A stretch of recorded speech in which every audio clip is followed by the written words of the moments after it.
বিন্দু বিন্দু জলেই সাগর নির্মাণ হয়। এবার এই কথা আমরা সকলেই জানি। আপনি কি এই কথাটা জানেন যে ছোট ছোট সুখের দ্বারাই বড় বড় সুখ লাভ করা যায়?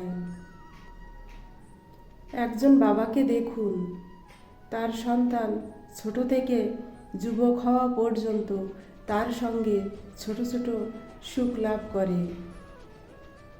এই ছোট ছোট সুখগুলি তাদের প্রেমের সম্পর্কের গভীরতা নিয়ে আসে এবং প্রেমের এই গভীরতা বড় সুখ নিয়ে আসে।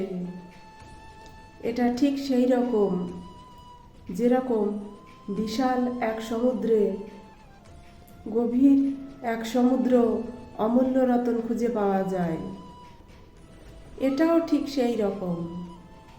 সেই জন্য জীবনে বড় বড় সুখ খুঁজতে না গিয়ে সময় নষ্ট করবেন না। এই যে ছোট ছোট সুখ আছে সেগুলোই যাপন করুন, এগুলো নিয়েই উৎসব পালন করুন।